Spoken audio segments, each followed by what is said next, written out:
짱증나. 이게 무슨 시국상 냄새야. 며느리야. 나 방금 씻었는데 왜 그러니? 며느리의 구박에 시달리던 시아버지 박영수는 결국 집을 나갈 수밖에 없었습니다. 고시원 앞에서 아들은 생활비라며 옷에서 주섬주섬 무언가를 꺼내는데 손은 떨렸지만 표정만은 담담했습니다. 봉투 안에는 10만 원이 들어 있었습니다. 고시원 월세 40만 원인데 말입니다. 아버지, 정말 미안해요. 수진이가 자꾸 제가 어떻게 할 수가 없어서. 민우는 말끝을 흐렸습니다. 3평짜리 고시원 방문 앞에서 아버지의 낡은 캐리어를 내려놓으며 고개를 숙였습니다. 박영수는 아들의 어깨를 두드렸습니다. 괜찮다. 아빠 혼자 사는 게 편할 거야. 하지만 그건 거짓말이었습니다. 10년을 함께 살던 손자들 얼굴도 이제 못 볼 것입니다. 새벽마다 몰래 화장실 가던 그 집, 밥상도 따로 받아 먹던 그 집이지만 그래도 가족이 있는 집이었습니다. 아들은 황급히 돌아섰습니다. 뒤돌아보지 않았습니다. 박영수는 3평 방에 들어가 문을 닫았습니다. 작은 창문으로 보이는 건 다른 건물 벽뿐이었습니다. 침대에 앉아 봉투 속 10만 원을 꺼내 세어보았습니다. 10,000원짜리 10장. 아들이 10년을 키워준 아버지에게 준 마지막 돈이었습니다. 그날 밤 박영수는 베개를 얼굴에 묻고 흐느꼈습니다. 70평생 처음으로 세상이 무너지는 소리를 들었습니다. 저는 박영수입니다. 올해 70입니다. 10년 전 아내가 세상을 떠났을 때 저는 혼자 살 자신이 없었습니다. 40년을 함께 산 사람이 사라지니 집안 곳곳이 텅 비어 보였습니다. 밥을 해도 혼자 먹는 밥은 맛이 없었고 TV를 봐도 옆에서 투덜거리던 아내 목소리가 들리는 것 같았습니다. 아들 민우가 그때 제안했습니다. 아버지, 우리 집에서 같이 사세요. 아이들도 할아버지 보고 싶어 해요. 당시 민우는 37살이었고 며느리 은주는 35살이었습니다. 손자가 둘 있었습니다. 큰 손자 준호가 8살, 작은 손자 서준이가 5살이었습니다. 며느리 은주는 착한 사람이었습니다. 제가 이사 온 첫날 방을 깨끗이 정리해두고 이불까지 새로 장만해뒀습니다. 아버님, 편하게 계세요. 여기가 아버님 집이에요. 은주는 그렇게 말했습니다. 저는 감사했습니다. 머리를 숙여 인사했습니다. 고맙다. 패 끼치지 않게 조용히 살겠다. 처음 2년은 괜찮았습니다. 손자들을 유치원에 데려다 주고 장도 봐주고 집안 청소도 거들었습니다. 은주는 직장을 다녔기 때문에 제가 집안일을 도우면 고마워했습니다. 저녁에는 손자들과 놀아주었습니다. 준호와 서준이는 할아버지를 좋아했습니다. 할아버지, 오늘 유치원에서 그림 그렸어요. 할아버지, 나 태권도 노란띠 땄어. 아이들 목소리가 집안을 가득 채웠습니다. 저는 행복했습니다. 비록 제 집은 아니지만 가족과 함께 있다는 게 감사했습니다. 하지만 3년째 되던 해 은주가 갑자기 쓰러졌습니다. 췌장암이었습니다. 발견했을 때는 이미 말기였습니다. 병원에서 6개월이라고 했지만 은주는 4개월 만에 세상을 떠났습니다. 저는 며느리 임종을 지켰습니다. 민우는 회사 때문에 오지 못했고 아이들은 너무 어려서 병실에 데려올 수 없었습니다. 은주가 마지막으로 제 손을 잡았습니다. 아버님, 아이들 부탁해요. 민우 좀 잘 챙겨주세요. 저는 고개를 끄덕였습니다. 눈물이 났습니다. 착한 며느리였습니다. 제게 한 번도 짜증을 낸 적이 없었습니다. 은주가 떠난 후 집안은 슬픔에 잠겼습니다. 민우는 술을 마시기 시작했고 아이들은 엄마를 찾으며 울었습니다. 저는 할 수 있는 모든 것을 했습니다.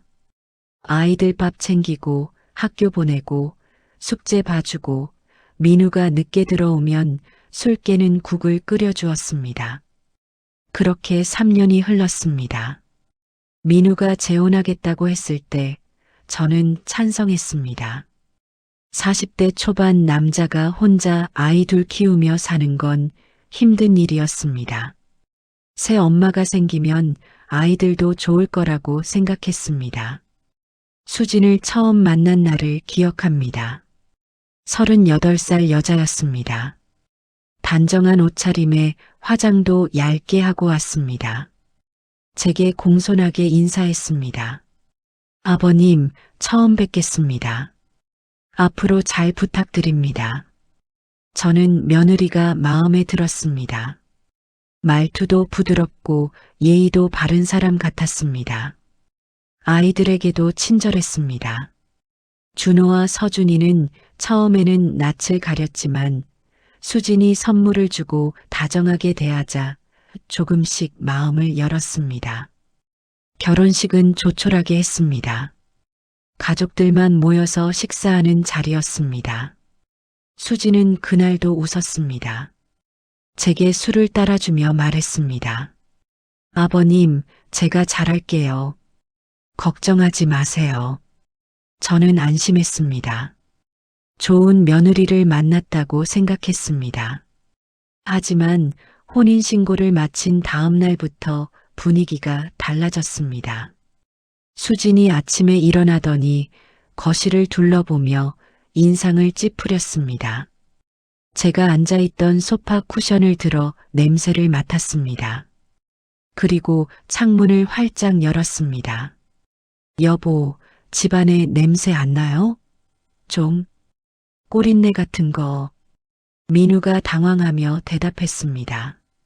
무슨 냄새? 나는 모르겠는데. 수진이 제 쪽을 힐끔 쳐다봤습니다. 저는 그 눈빛을 알아챘습니다.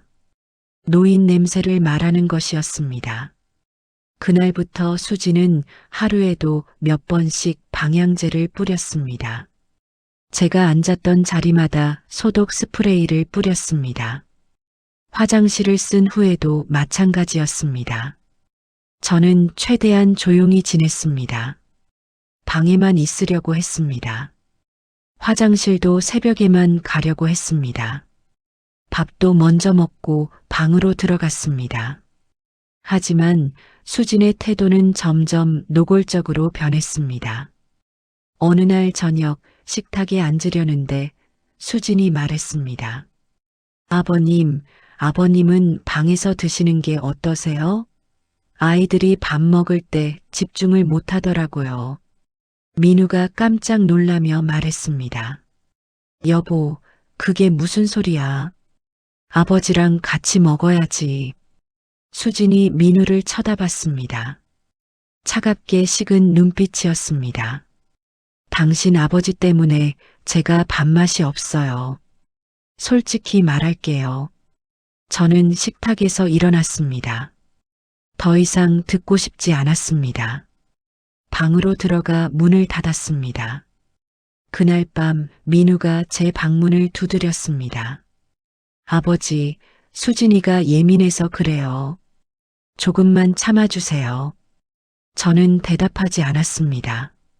아들도 결국 아내 편이라는 걸 알았습니다. 그 후로 저는 밥상을 따로 받았습니다. 작은 쟁반에 담긴 밥과 반찬 몇 가지. 가족들이 식사를 마친 후에야 부엌에 나갈 수 있었습니다. 손자들도 달라졌습니다. 수진이 아이들에게 말했습니다. 할아버지 방은 가지 마. 냄새나니까. 준호와 서준이는 더 이상 제 방에 오지 않았습니다. 복도에서 마주쳐도 고개를 숙이고 지나갔습니다. 저는 그렇게 유령처럼 살았습니다. 10년을 함께한 집이었지만 이제 저는 투명인간이었습니다. 그러던 어느 날 민우가 제 방으로 왔습니다. 손에는 고시원 계약서가 들려 있었습니다. 아버지, 잠깐 말씀드릴 게 있어요. 민우는 제 침대 끝에 조심스럽게 앉았습니다. 제 눈을 마주치지 못하고 바닥만 쳐다봤습니다. 수진이가 요즘 스트레스를 많이 받아요. 아이들 적응시키느라 힘들고 회사 일도 바빠지고 그래서 말인데요. 민우가 말을 멈췄습니다. 저는 알았습니다. 무슨 말을 하려는지. 아버지 혼자 사시는 게 어떨까요? 근처에 괜찮은 고시원 있어요. 민우가 계약서를 내밀었습니다. 보증금 300만 원, 월세 40만 원, 3평 남짓한 원룸이었습니다. 제가 월세는 보내드릴게요. 용돈도 드리고요. 아버지가 편하게 사실 수 있을 거예요. 저는 계약서를 받아들었습니다. 손이 떨렸습니다. 10년을 함께 살았던 아들이 저를 내보내는 순간이었습니다. 그래, 알겠다. 저는 그렇게만 대답했습니다. 민우는 안도하는 표정을 지었습니다. 죄책감보다 안도감이 더 컸던 것 같습니다. 아버지, 정말 죄송해요. 제가 무능해서. 민우가 고개를 숙였습니다.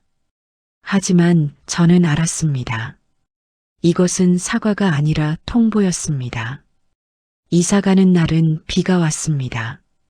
민우가 차를 가지고 왔습니다. 제 짐은 많지 않았습니다.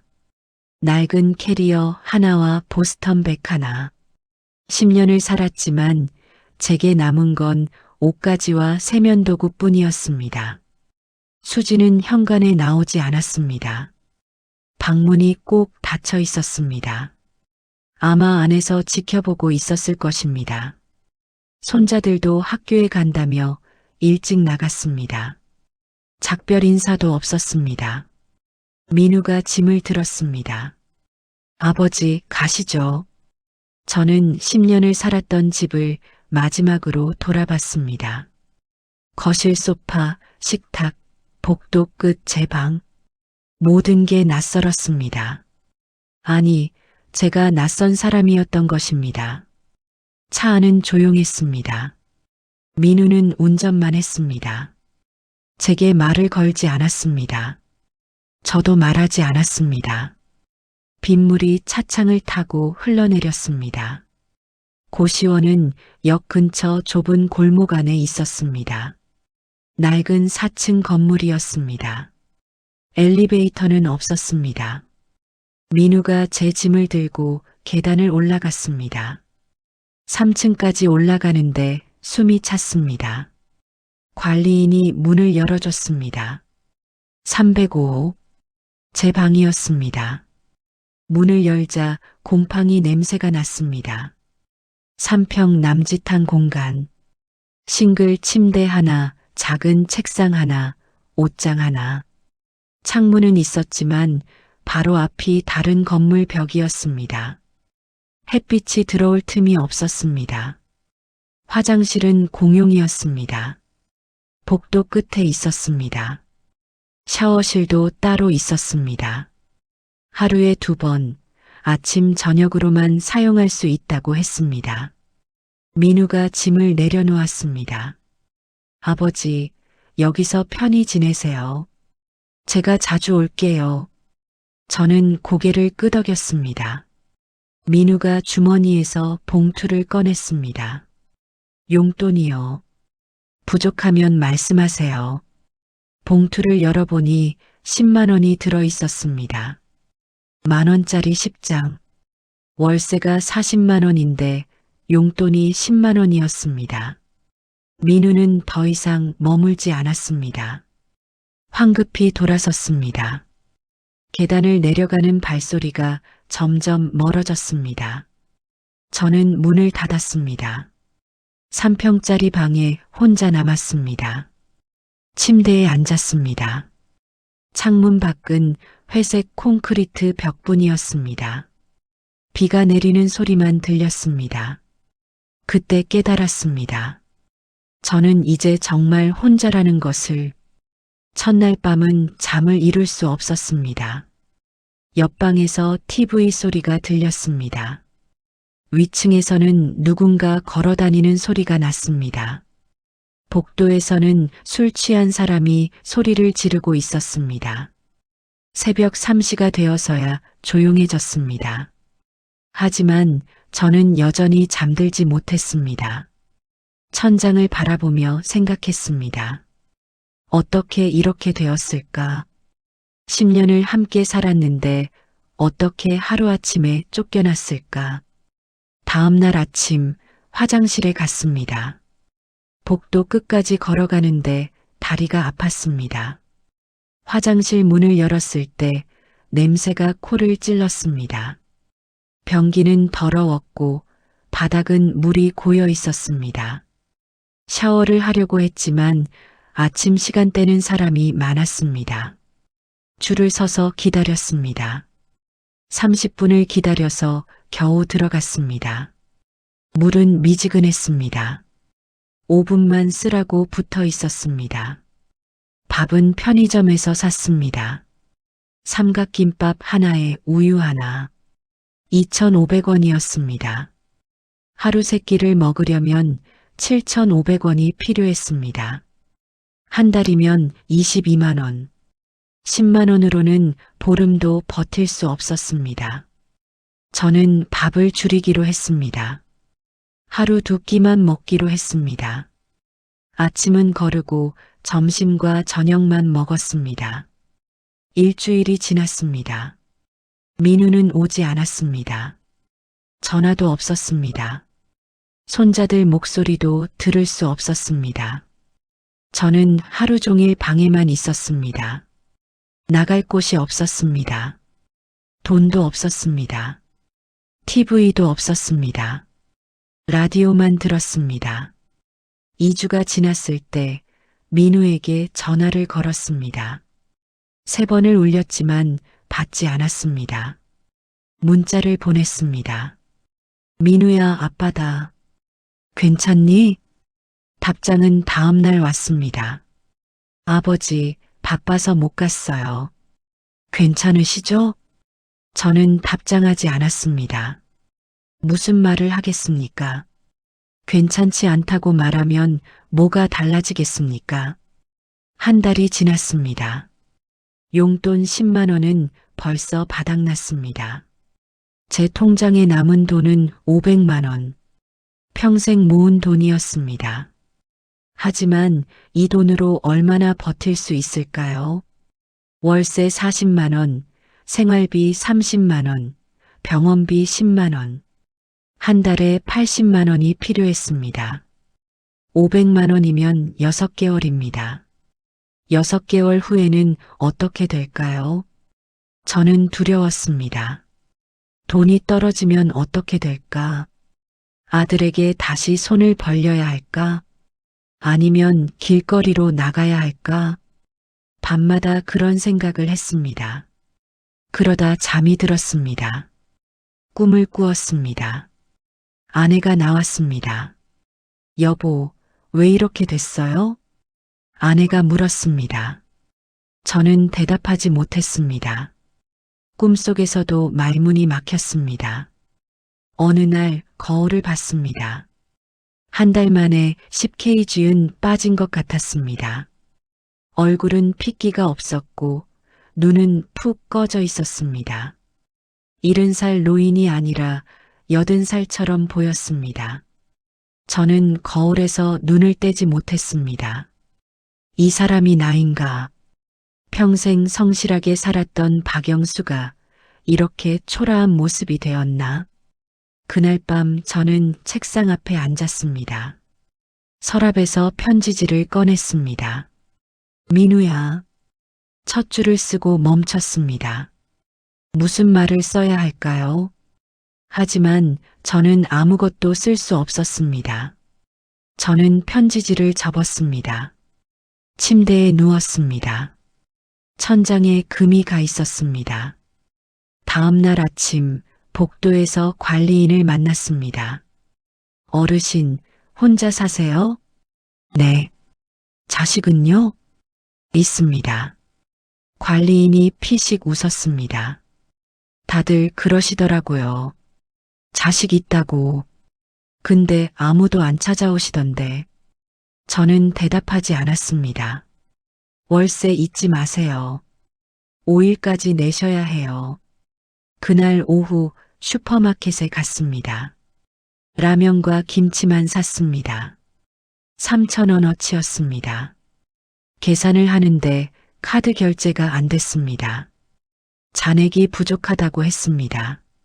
저는 당황했습니다. 지갑을 뒤졌습니다. 현금이 2,000원밖에 없었습니다. 라면 한 봉지를 다시 내려놓았습니다. 죄송합니다. 점원이 인상을 찌푸렸습니다. 뒤에 줄 선 사람들이 저를 쳐다봤습니다.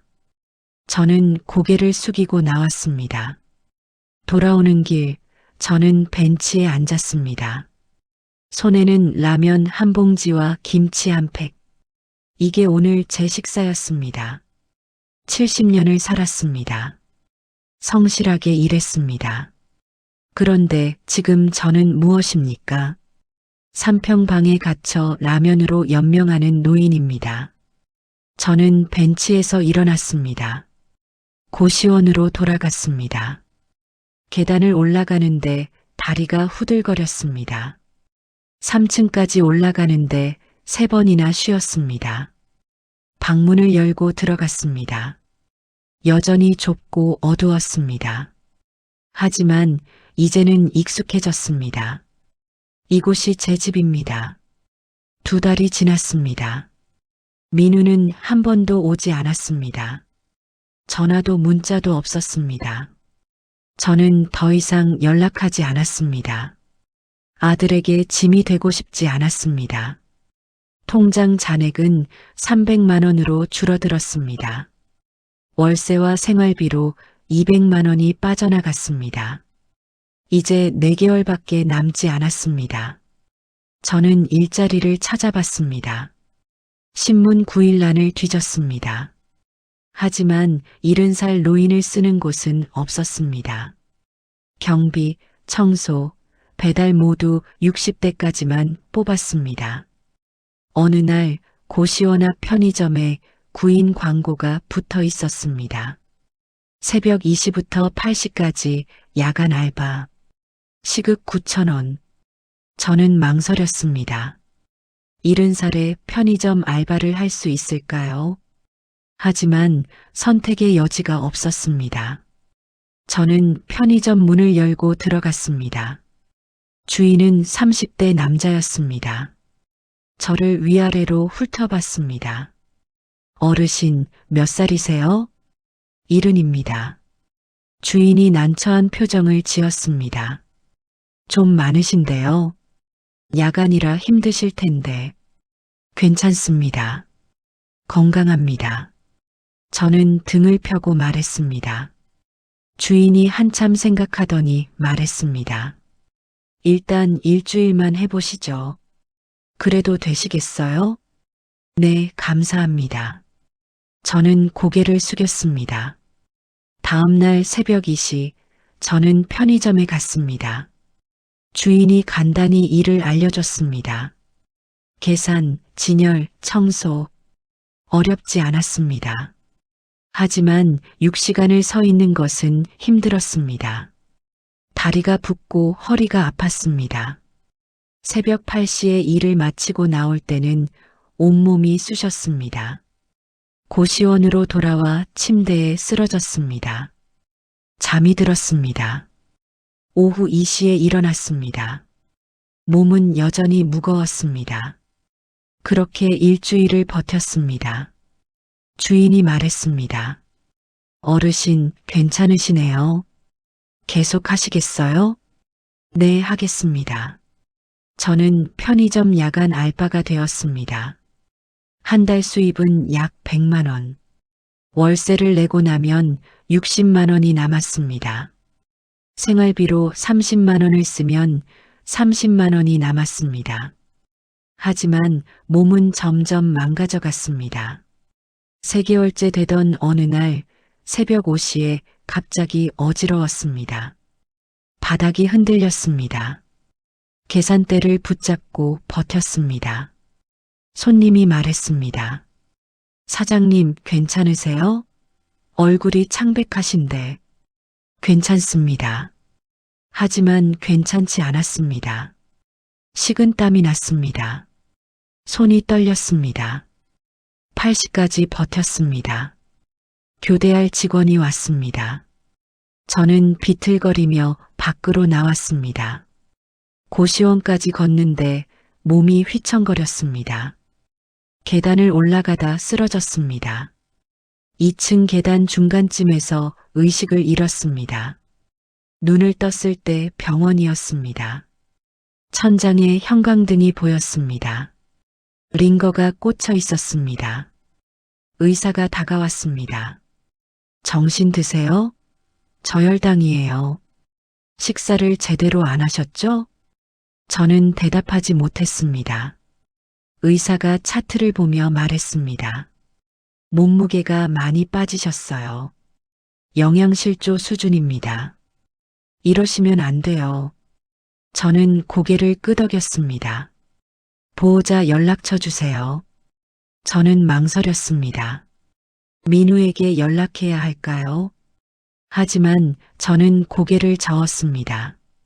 없습니다. 의사가 안타까운 표정을 지었습니다. 어르신, 혼자 사세요?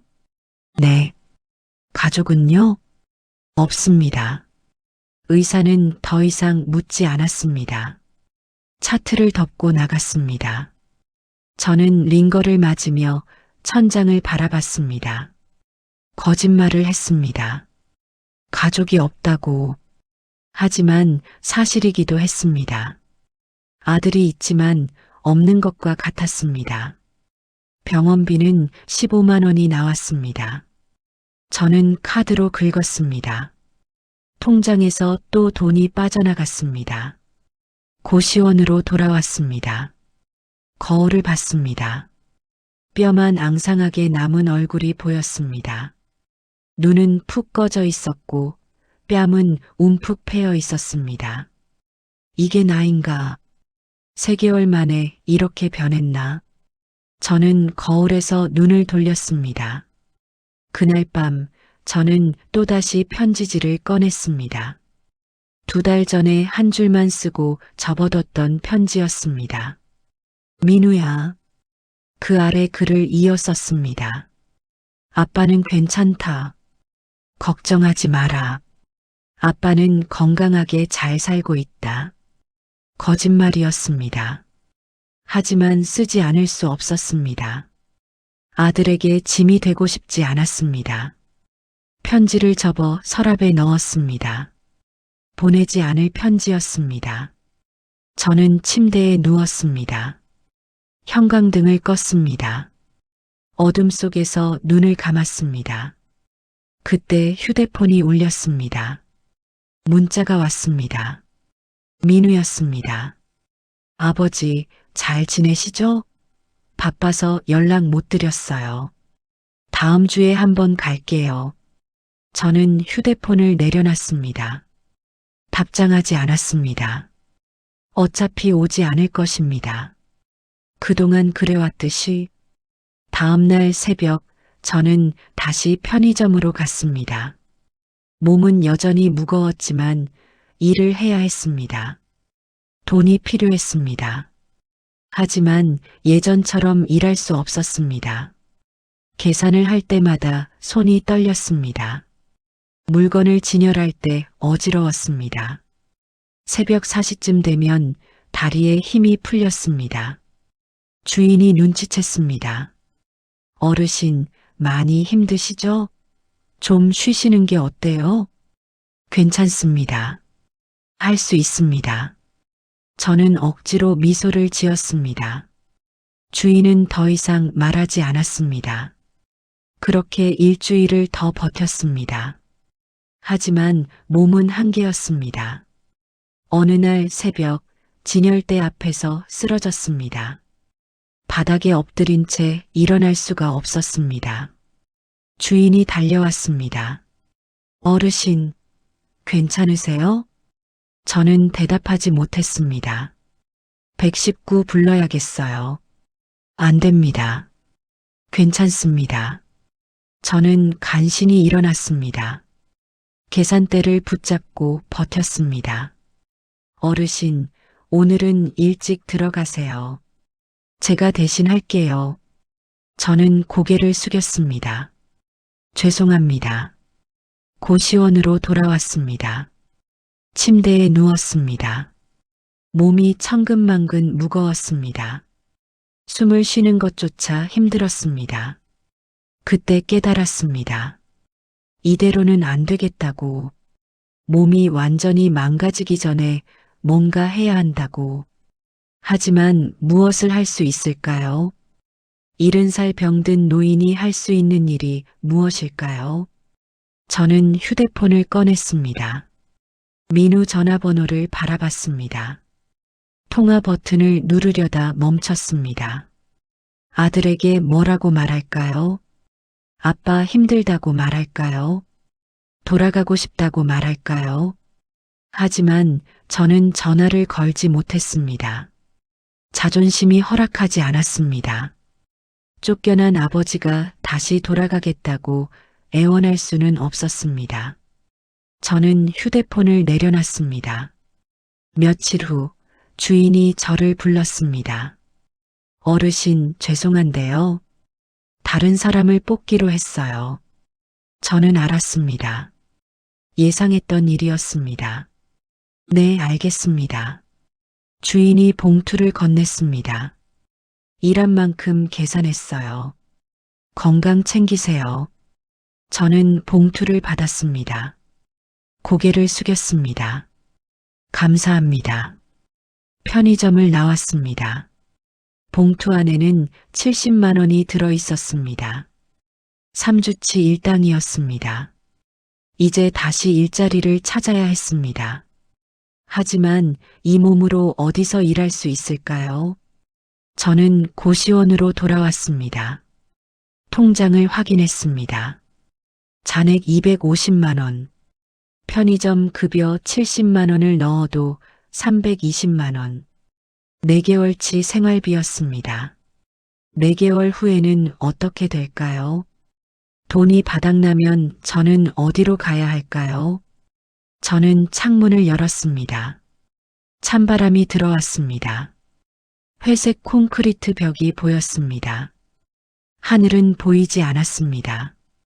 이것이 제 인생의 끝입니까? 3평짜리 방에서 홀로 죽어가는 것입니까? 그날 밤 저는 오랜만에 민우에게 전화를 걸었습니다. 한참을 기다렸습니다. 신호음이 5번 울렸습니다. 받지 않았습니다. 전화를 끊으려는데 연결됐습니다. 여보세요? 민우 목소리였습니다. 피곤해 보였습니다. 나야, 아빠다.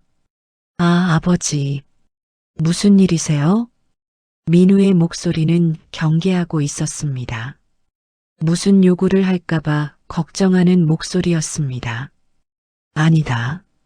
그냥 목소리 듣고 싶어서. 아, 네. 저는 괜찮아요. 바빠서 연락 못 드렸어요. 준호랑 서준이는 잘 지내니? 잠시 침묵이 흘렀습니다. 네, 잘 지내요. 학교도 잘 다니고요. 저는 손자들이 보고 싶었습니다.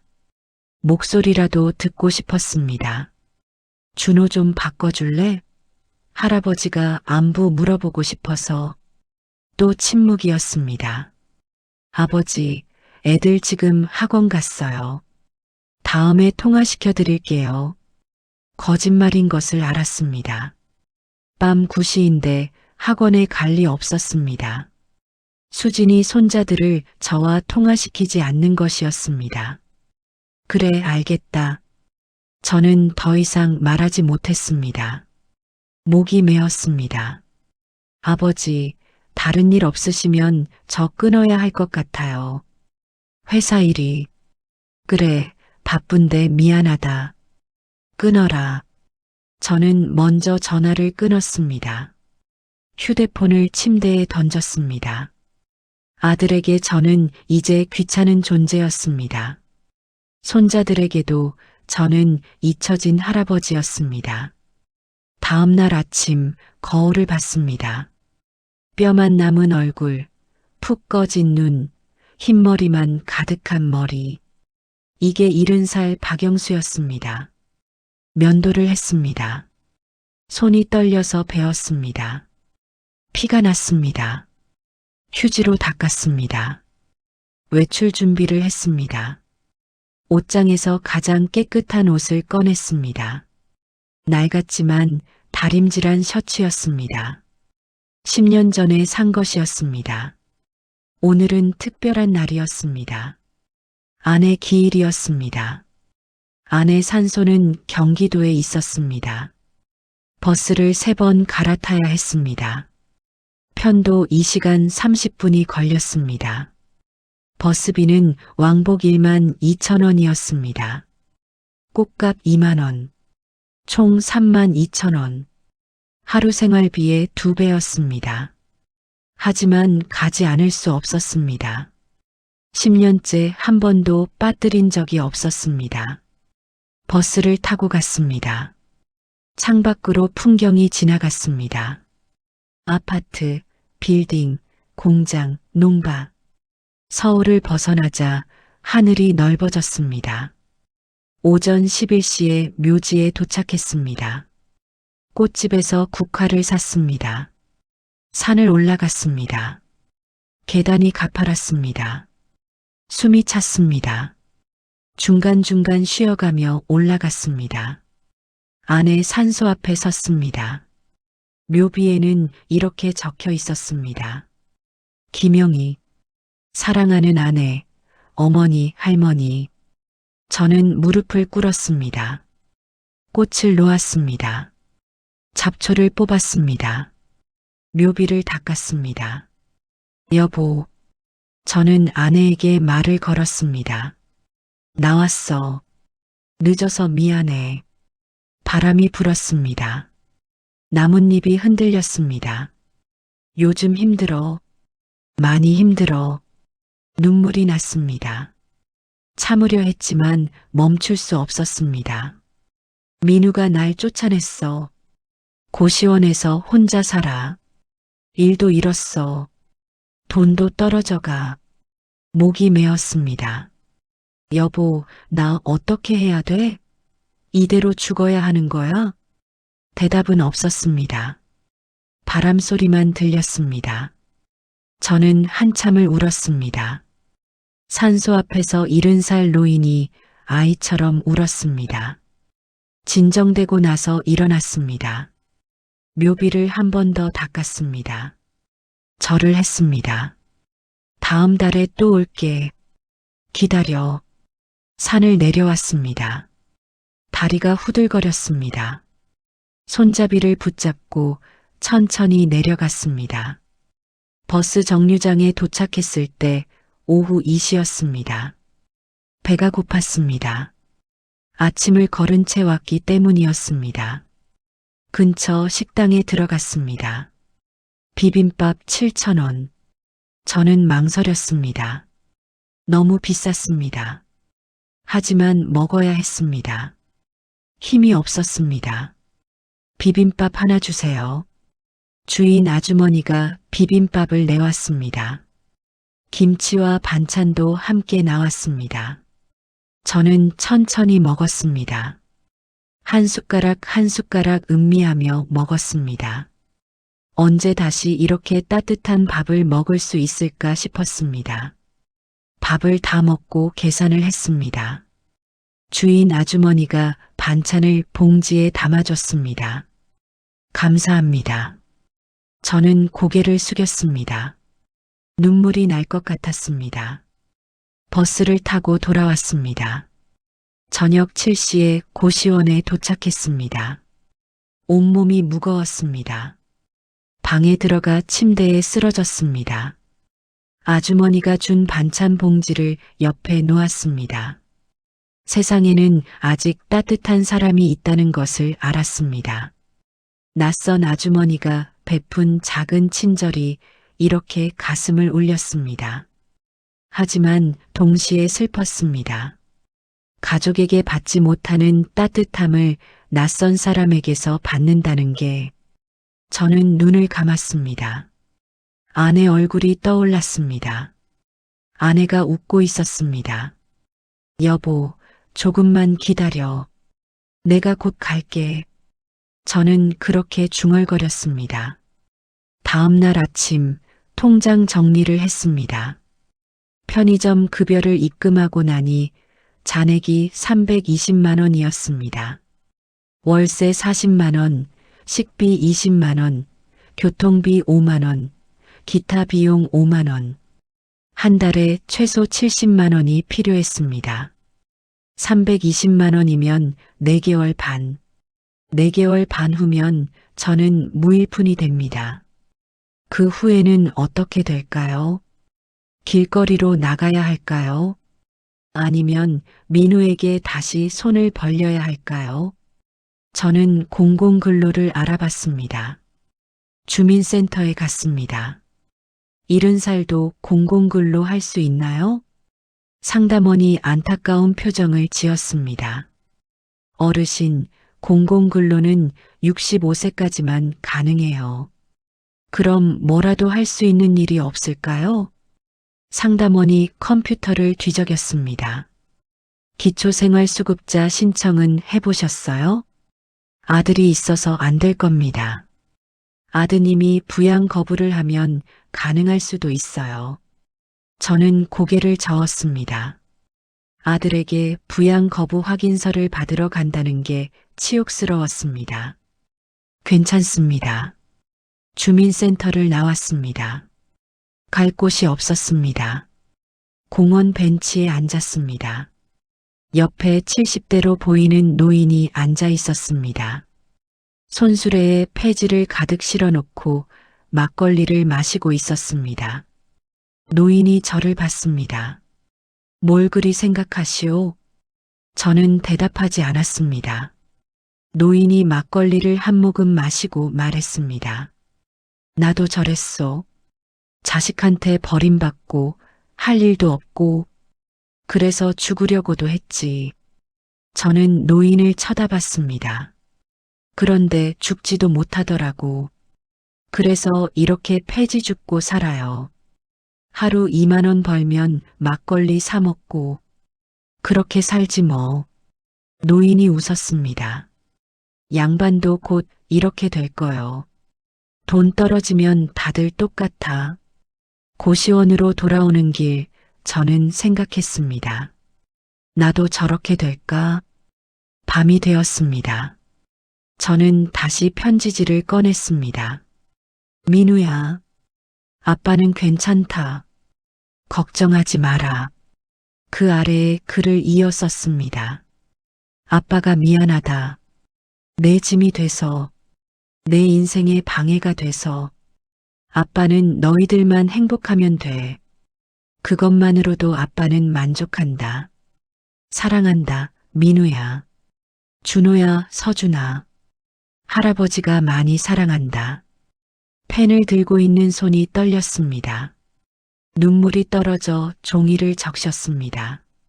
아빠는 민우가 자랑스럽다. 훌륭한 아들이야. 아빠를 용서해다오. 그래도 아빠는 너를 사랑한다. 끝까지. 편지를 접었습니다. 봉투에 넣었습니다. 봉투 겉면에 아들에게라고 썼습니다. 하지만 붙이지는 않았습니다. 서랍에 넣어뒀습니다. 언젠가는 이 편지를 보낼 날이 올 것입니다. 아니, 누군가 발견할 날이 올 것입니다. 제가 이 방에서 죽은 후에 그날 밤 저는 가슴이 답답했습니다. 숨쉬기가 힘들었습니다. 식은땀이 났습니다. 심장이 불규칙하게 뛰었습니다. 두근두근 멈췄다가 다시 두근두근. 저는 침대에서 일어나려 했습니다. 하지만 몸에 힘이 없었습니다. 다리가 후들거렸습니다. 화장실에 가야 했습니다. 간신히 일어났습니다. 문을 열었습니다. 복도로 나갔습니다. 두 발짝 걷는데 눈앞이 캄캄해졌습니다. 바닥이 위로 올라왔습니다. 쿵! 저는 복도 바닥에 쓰러졌습니다. 뒤통수를 부딪혔습니다. 귀에서 웅웅 소리가 났습니다. 의식은 있었습니다. 하지만 일어날 수 없었습니다. 입을 열려고 했지만 소리가 나오지 않았습니다. 복도는 조용했습니다. 아무도 없었습니다. 새벽 3시였습니다. 저는 천장을 바라봤습니다. 형광등이 깜빡였습니다. 시야가 흐려졌습니다. 이대로 죽는 건가? 이 복도에서 혼자. 그때 문 열리는 소리가 들렸습니다. 누군가 복도로 나왔습니다. 어르신. 젊은 남자 목소리였습니다. 달려오는 발소리가 들렸습니다. 어르신, 괜찮으세요? 남자가 저를 흔들었습니다. 저는 눈을 떴습니다. 20대로 보이는 청년이었습니다. 119 불러야겠어요. 청년이 전화를 걸었습니다. 네, 고시원에서 어르신이 쓰러졌어요. 주소는 10분 후 구급대원이 왔습니다. 들것에 실렸습니다. 계단을 내려갔습니다. 구급차에 탔습니다. 사이렌이 울렸습니다. 병원으로 갔습니다. 응급실에 도착했습니다. 침대로 옮겨졌습니다. 의사들이 달려왔습니다. 혈압 체크, 심전도, 기계들이 삐삐 소리를 냈습니다. 링거가 꽂혔습니다. 산소 마스크가 씌워졌습니다. 보호자 연락처가 어떻게 되세요? 간호사가 물었습니다. 저는 고개를 저었습니다. 없습니다. 가족은요? 아들이 있습니다. 연락처 알려주세요. 연락드려야 해요. 저는 망설였습니다. 하지만 간호사 눈빛이 단호했습니다. 010-3425-8896. 간호사가 전화를 걸었습니다. 한참을 기다렸습니다. 받지 않았습니다. 다시 걸었습니다. 또 받지 않았습니다. 세 번째 전화에 연결됐습니다. 여보세요? 박민우 씨 보호자시죠? 아버님이 응급실에 계세요. 간호사가 상황을 설명했습니다. 전화를 끊었습니다. 30분 안에 오신대요. 저는 눈을 감았습니다. 민우가 온다는 것이 기뻤습니다. 하지만 동시에 창피했습니다. 또 짐이 되는구나. 1시간이 지났습니다. 민우는 오지 않았습니다. 2시간이 지났습니다. 여전히 오지 않았습니다. 간호사가 다시 전화를 걸었습니다. 박민우 씨, 아직 안 오셨어요? 아버님이. 간호사 얼굴이 굳었습니다. 전화를 끊었습니다. 죄송하지만 지금 못 오신대요. 내일 아침에 오신대요. 저는 아무 말도 하지 않았습니다. 예상했던 일이었습니다. 새벽 6시 의사가 왔습니다. 신부전 초기 증상입니다. 영양실조와 과로로 인한 심장무리. 계속 이러시면 위험합니다. 의사가 차트를 보며 말했습니다. 입원하셔야 해요. 최소 일주일은. 입원비는 얼마나 되나요? 일주일이면 200만 원 정도 예상됩니다. 저는 고개를 저었습니다. 입원 안 합니다. 어르신, 지금 상태로는 괜찮습니다. 집에 가겠습니다. 의사가 난처한 표정을 지었습니다. 자가 퇴원각서 쓰셔야 해요. 쓰겠습니다. 오전 8시 저는 응급실을 나왔습니다. 계산대에서 응급실 비용 12만 원을 냈습니다. 고시원으로 돌아왔습니다. 계단을 올라가는데 다리가 떨렸습니다. 3층까지 올라가는데 10분이 걸렸습니다. 방문을 열었습니다. 아침 햇살이 창문으로 비쳤습니다. 회색 콘크리트 벽이 보였습니다. 침대에 쓰러졌습니다. 온몸이 아팠습니다. 휴대폰을 봤습니다. 부재중 전화 5통, 모두 병원에서 온 것이었습니다. 민우에게서는 연락이 없었습니다. 저는 휴대폰을 내려놨습니다. 그날 오후 3시 민우에게서 문자가 왔습니다. 아버지, 아침에 병원 갔는데 퇴원하셨다고 하더라고요. 괜찮으세요? 바빠서 못 갔어요. 죄송해요. 저는 문자를 읽고 지웠습니다. 답장하지 않았습니다. 무슨 말을 하겠습니까? 괜찮다고 거짓말을 또 할까요? 저는 서랍을 열었습니다. 며칠 전 쓴 편지가 있었습니다. 아들에게라고 쓰인 봉투, 편지를 꺼냈습니다. 한 줄을 더 썼습니다. 아빠는 민우가 자랑스럽다.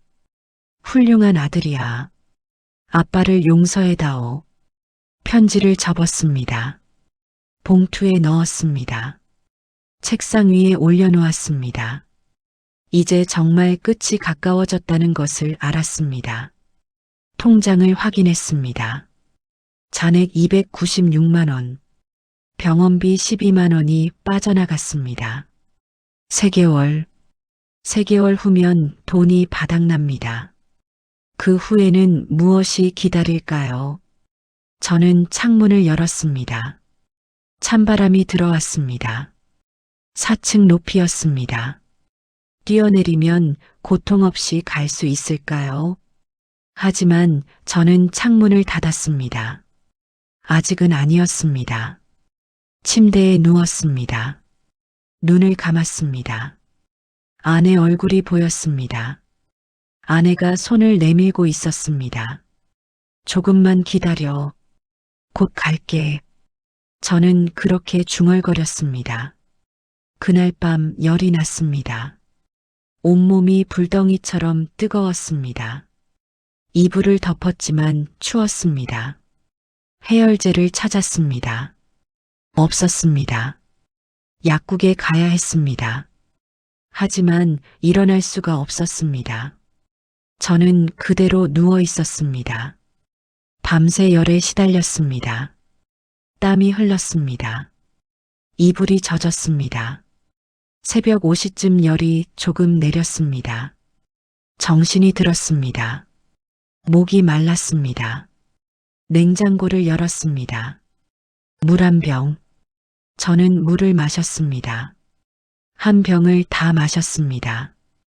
거울을 봤습니다. 귀신 같은 얼굴이 보였습니다. 눈은 충혈되어 있었고 입술은 갈라져 있었습니다. 뺨은 뼈만 남았습니다. 이게 사람인가? 70살 박영수가 이렇게 됐나? 저는 거울에서 눈을 돌렸습니다. 다음 날 고시원 관리인이 찾아왔습니다. 어르신, 월세 말인데요. 5일까지인데 아직 안 들어왔어요. 저는 깜짝 놀랐습니다. 월세를 깜빡했습니다. 죄송합니다. 바로 보내드리겠습니다. 내일까지만 기다릴게요. 그 이후에는 연체료 붙어요. 관리인이 돌아갔습니다. 저는 휴대폰 뱅킹을 열었습니다. 40만 원을 송금했습니다. 잔액 256만 원. 이제 정말 얼마 남지 않았습니다. 그날 오후 민우에게서 전화가 왔습니다. 저는 받지 않았습니다. 다시 걸려왔습니다. 또 받지 않았습니다. 문자가 왔습니다. 아버지, 왜 전화 안 받으세요? 걱정돼요. 병원은 괜찮으셨어요? 저는 문자를 읽고 한참을 생각했습니다. 답장을 써야 할까요? 손가락을 움직였습니다. 괜찮다. 걱정 마라. 거짓말이었습니다. 하지만 진실을 말할 수 없었습니다. 민우에게서 답장이 왔습니다. 다행이에요. 다음에 한번 갈게요. 저는 휴대폰을 내려놨습니다. 다음에라는 말, 영원히 오지 않을 다음에. 창밖을 봤습니다. 회색 벽이 보였습니다. 하늘은 여전히 보이지 않았습니다. 이것이 제 세상이었습니다. 3평짜리 방과 회색 벽, 그리고 홀로 죽어가는 70살 노인. 저는 책상 위에 편지를 봤습니다. 아들에게라고 쓰인 봉투. 언젠가 누군가 이 편지를 발견할 것입니다. 아마 관리인이겠죠. 월세를 안 내서 방문을 열었을 때, 그때 민우가 이 편지를 받게 될 것입니다. 그제야 알겠죠. 아버지가 얼마나 힘들었는지, 얼마나 외로웠는지.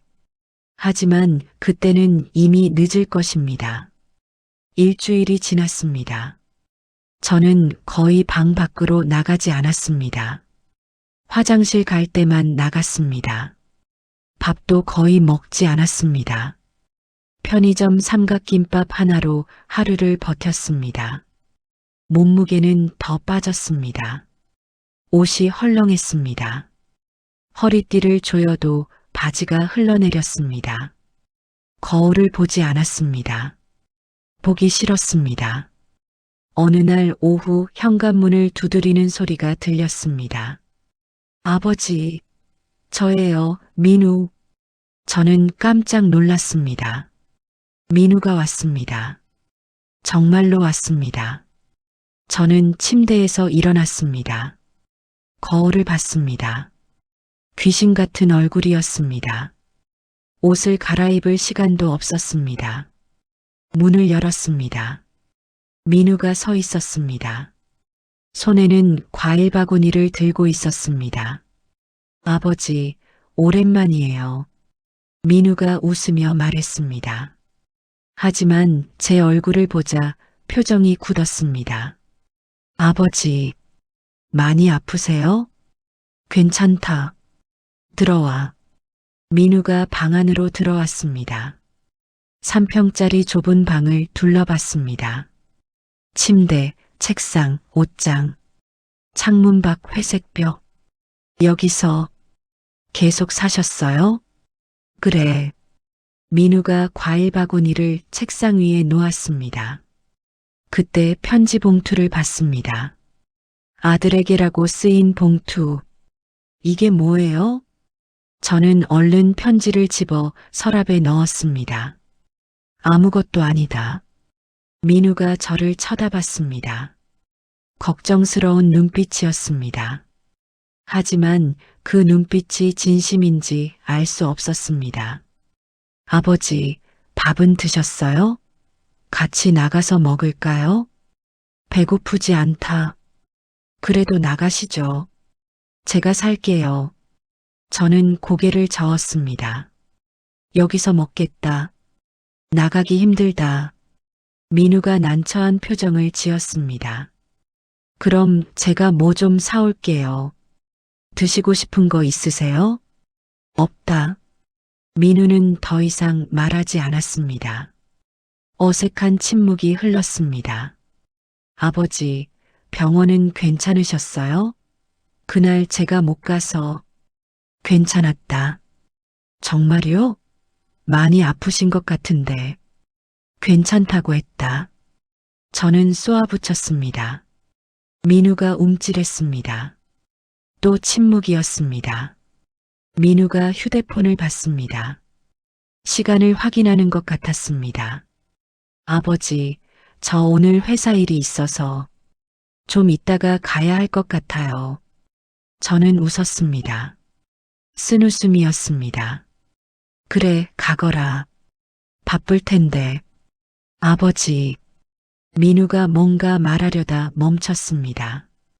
그리고 주머니에서 봉투를 꺼냈습니다. 용돈이에요. 쓰세요. 봉투를 건넸습니다. 저는 받지 않았습니다. 필요 없다. 아버지, 그래도 가져가라. 내 돈 내가 써라. 민우가 당황했습니다. 봉투를 다시 주머니에 넣었습니다. 알겠어요. 그럼 필요한 거 있으면 연락하세요. 저는 대답하지 않았습니다. 민우가 일어났습니다. 문으로 갔습니다. 문을 열었습니다. 뒤돌아봤습니다.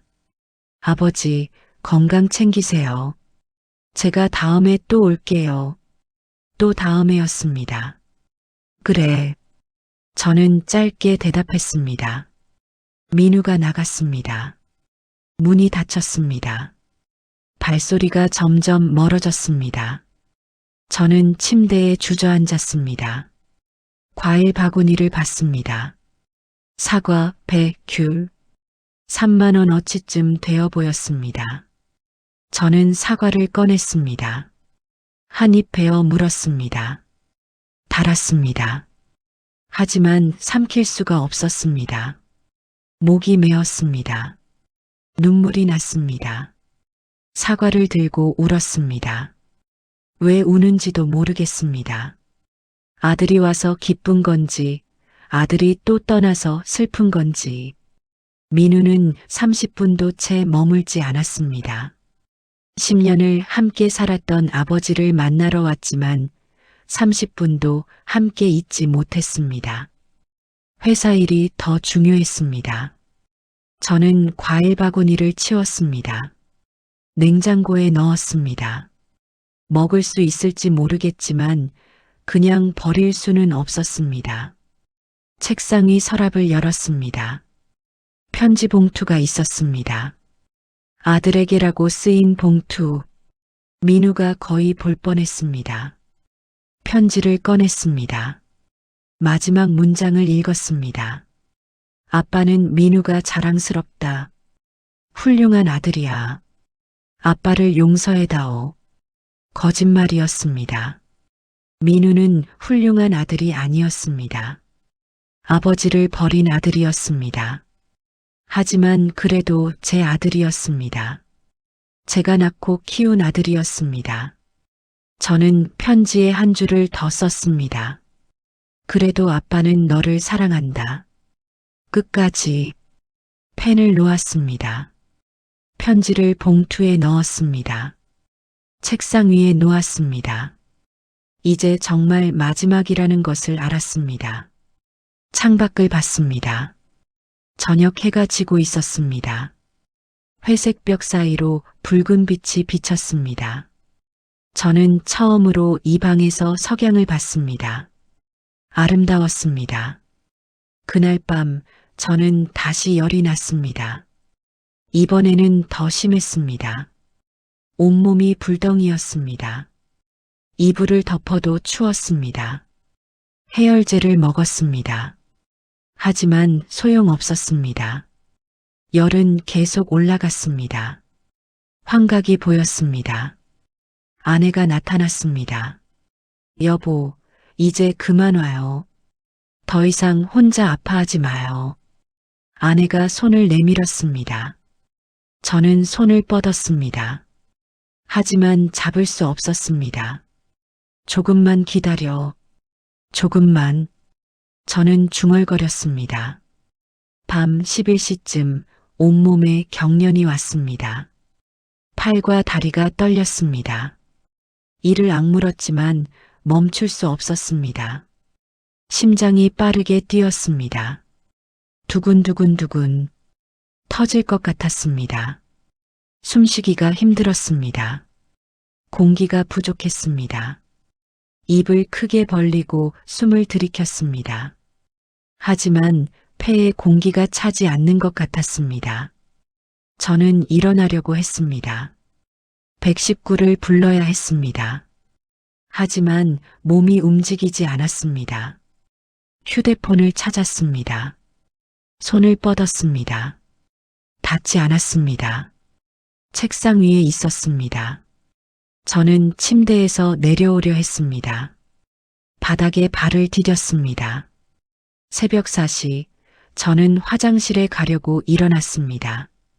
일어서는 순간 다리에 힘이 풀렸습니다. 쿵! 또 쓰러졌습니다. 이번에는 침대 옆 바닥이었습니다. 머리를 부딪혔습니다.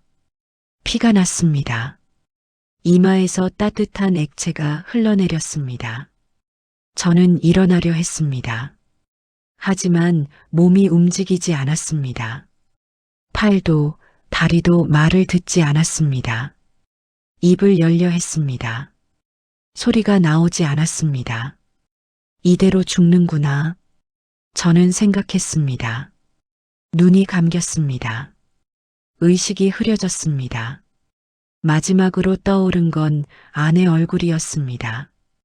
그리고 어린 민우가 제 손을 잡고 웃던 모습이었습니다. 아빠 사랑해요. 그 목소리가 들리는 것 같았습니다. 저는 미소 지었습니다. 그리고 모든 것이 어두워졌습니다. 다음 날 아침 10시 관리인이 월세 독촉차 문을 두드렸습니다. 대답이 없었습니다. 여러 번 두드렸습니다. 여전히 대답이 없었습니다. 관리인이 마스터키로 문을 열었습니다. 그리고 비명을 질렀습니다. 바닥에 쓰러져 있는 박영수를 발견했기 때문입니다. 피가 흥건했습니다. 119가 불렸습니다. 구급차가 왔습니다. 박영수는 병원으로 실려갔습니다. 의식불명 상태였습니다. 병원 중환자실. 박영수는 침대에 누워 있었습니다. 호흡기가 연결되어 있었습니다. 심전도 기계가 삐삐 소리를 냈습니다. 의사가 민우에게 말했습니다. 뇌출혈입니다. 심장도 안 좋고요. 영양실조로 인한 다발성 장기 부전 증상이 보입니다. 민우는 멍하니 아버지를 바라봤습니다.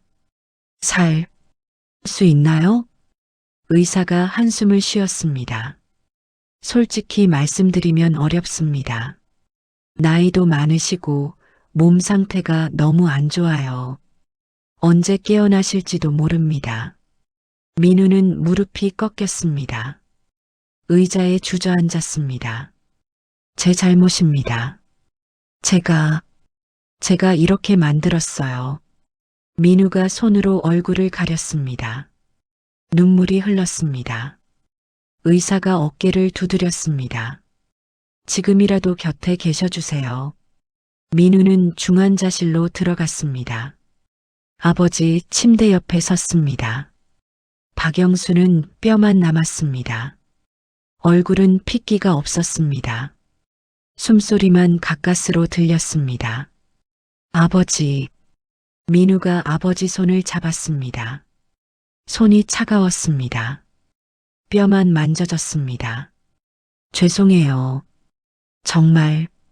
정말 죄송해요. 민우는 아버지 손을 두 손으로 감쌌습니다. 눈물이 떨어졌습니다. 그때 간호사가 봉투를 가져왔습니다. 보호자분, 이게 환자분 소지품이에요. 고시원에서 가져온 거예요. 봉투 안에는 낡은 지갑, 휴대폰, 그리고 편지 봉투가 있었습니다. 편지 봉투에는 아들에게라고 쓰여 있었습니다. 민우는 떨리는 손으로 편지를 꺼냈습니다. 펼쳤습니다. 민우야, 아빠는 괜찮다. 걱정하지 마라. 아빠는 건강하게 잘 살고 있다. 아빠가 미안하다. 내 짐이 돼서, 내 인생에 방해가 돼서. 아빠는 너희들만 행복하면 돼. 그것만으로도 아빠는 만족한다.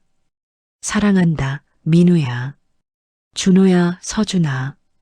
할아버지가 많이 사랑한다. 아빠는 민우가 자랑스럽다. 훌륭한 아들이야. 아빠를 용서해다오. 그래도 아빠는 너를 사랑한다. 끝까지. 민우는 편지를 읽다가 무너졌습니다. 바닥에 무릎을 꿇고 흐느꼈습니다. 아버지, 아버지. 편지 글씨는 떨려 있었습니다. 얼마나 힘들게 썼을까?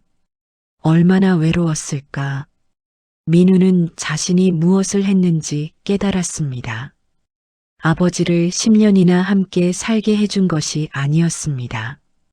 아버지가 10년 동안 손자들을 돌봐주고 집안일을 해주고 가족을 지켜준 것이었습니다. 첫 번째 며느리 은주가 세상을 떠났을 때 아버지가 3년 동안 아이들을 키워주지 않았다면 민우는 버티지 못했을 것입니다. 그런 아버지를 재혼한 아내 때문에 쫓아냈습니다. 3평짜리 고시원으로 내몰았습니다. 10만 원 용돈 한 번 주고는 찾아가지도 않았습니다. 아버지가 쓰러졌다는 연락을 받고도 병원에 가지 않았습니다. 다음 날 가면 된다고 생각했습니다. 일주일 전 고시원에 갔을 때 아버지는 이미 죽어가고 있었습니다. 하지만 민우는 30분도 머물지 않고 떠났습니다. 민우는 자신이 얼마나 나쁜 아들인지 깨달았습니다. 그때 박영수의 손가락이 움직였습니다. 아주 조금. 민우는 깜짝 놀라 일어났습니다. 아버지, 아버지. 박영수의 눈꺼풀이 떨렸습니다. 천천히 열렸습니다. 흐릿한 시야에 민우가 보였습니다. 우야. 박영수가 가까스로 말했습니다. 목소리는 바람처럼 약했습니다. 네, 아버지. 저예요. 민우예요. 민우가 아버지 손을 꽉 잡았습니다. 박영수가 희미하게 웃었습니다. 와, 구나. 네, 왔어요. 아버지, 이제 안 떠나요.